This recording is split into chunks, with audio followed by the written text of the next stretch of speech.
कहानी अब एक ऐसे मकाम पर पहुंच चुकी है जहां मोहब्बत, किस्मत और माजी एक दूसरे से टकरा रहे हैं। अलियार और पिया के दरमियान एक खामोश मगर गहरी मोहब्बत ने जन्म ले लिया है। वो दोनों एक दूसरे के करीब आ चुके हैं। उनकी बातों में अब खुलूस, मुस्कुराहटों में एहसास और नज़रों में मोहब्बत झलकने लगी है। पिया की मां अपनी बेटी के चेहरे पर वो चमक महसूस करती है जो सिर्फ मोहब्बत में होती है। वो जान लेती है कि पिया दिल से अलियार को चाहने लगी है। मां के दिल में अपनी बेटी की खुशियों की ख्वाहिश जाग उठती है और वो नरमी से अपने शौहर असलम साहब से कहती है कि अब वक्त आ गया है कि अलियार को इजाज़त दी जाए कि वो अपने मां बाप के साथ रिश्ता लेकर आए।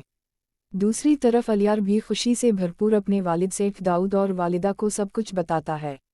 अलियार के चेहरे पर मोहब्बत की चमक और ख्वाबों की रोशनी नुमायां होती है। वो कहता है, अम्मी पिया के बगैर ज़िंदगी का तसव्वुर भी नहीं कर सकता।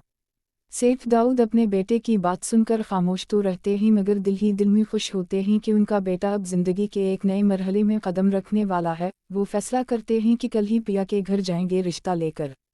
लेकिन किस्मत के खेल निराले होते हैं। अगले ही दिन जब सेठ दाऊद और इनकी बीवी गाड़ी में पिया के घर जा रहे होते हैं तो उसी वक्त पिया और असलम साहब घर से बाहर निकल रहे होते हैं। दोनों गाड़ियां एक तंग गली में आमने सामने आ जाती हैं। एक लम्हे के लिए गाड़ियां रुकती हैं और फिर अचानक एक हल्का सा तसादुम हो जाता है, मगर ये तसादुम सिर्फ गाड़ियों का नहीं बल्कि माजी और हाल का टकराव बन जाता है। जैसे ही दोनों बुजुर्ग गाड़ी से बाहर निकलते हैं, निगाहें मिलती हैं और एक लम्हे के लिए वक्त रुक सा जाता है। असलम साहब और सेठ दाऊद एक दूसरे को पहचान जाते हैं। उनके चेहरों पर हैरत और माजी की तलखियां एक साथ उभर आती हैं। वो दोनों वही लोग हैं जो कभी एक ही मेज़ पर बैठकर जुआ खेला करते थे, जहां लालच, जिद और अना ने उनकी जिंदगियों को बर्बाद कर दिया था। फिजा में एक अजीब सी खामोशी छा जाती है। पिया और अलियार हैरान हैं कि उनके बाप की एक दूसरे को इस तरह देख रहे हैं। दोनों मर्द ज़बरदस्ती एक दूसरे से खुश अखलाक़ी से बात करने की कोशिश करते हैं, मगर उनकी आंखों में छुपा गुस्सा और पुरानी दुश्मनी सब कुछ जाहिर कर देती है।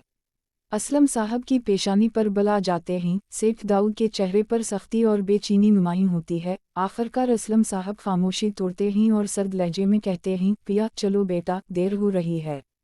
पिया सब कुछ समझते हुए भी खामोशी से अपने वालिद के साथ गाड़ी में बैठ जाती है। सेठ दाऊद भी गुस्से में अलियार का हाथ पकड़कर कहते हैं, चलो, हमें यहाँ रुकने की ज़रूरत नहीं। दोनों गाड़ियाँ उल्टी सिमतों में चल पड़ती हैं, जैसे दो ख्वाब एक ही लम्हे में टूट गए हों।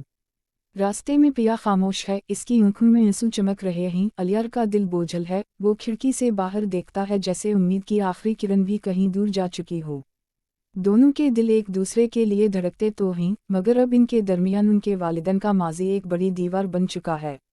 उसी दौरान कहानी में एक नया किरदार संवल फिर से नुमायां होने लगता है। संवल एक नरम दिल, मुखलिस और शरीफ इंसान है जो हमेशा दूसरों के दर्द में साथ देता है। वो पिया की उदासी महसूस करता है, इसके चेहरे से दिख पढ़ लेता है। वो उसे हंसने, जीने और आगे बढ़ने का हौसला देता है।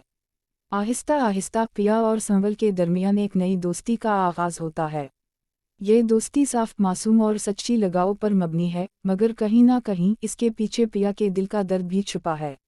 एपिसोड 18 एक गहरे, जज्बाती और उदास मंजर पर ख़त्म होता है। कैमरा पिया के आंसुओं पर रुकता है, अलियार की आंखों में खालीपन झलकता है और पस मंजर में एक नरम म्यूजिक सुनाई देता है जो टूटे हुए दिलों की कहानी बयान करता है। नाज़रीन के दिलों में सिर्फ एक सवाल रह जाता है, क्या ये मोहब्बत माजी की जंजीरों को तोड़ पाएगी? क्या अलियार और पिया दोबारा एक दूसरे के करीब आ सकेंगे, या फिर किस्मत इनके दरमियान हमेशा के लिए जुदाई लिख चुकी है? अगर वीडियो पसंद आए तो लाइक करें और चैनल को सब्सक्राइब करें ताकि हमारी नई आने वाली अपडेट्स आप तक बर वक्त पहुंच सकें, और कमेंट में अपनी राय ज़रूर दें। शुक्रिया।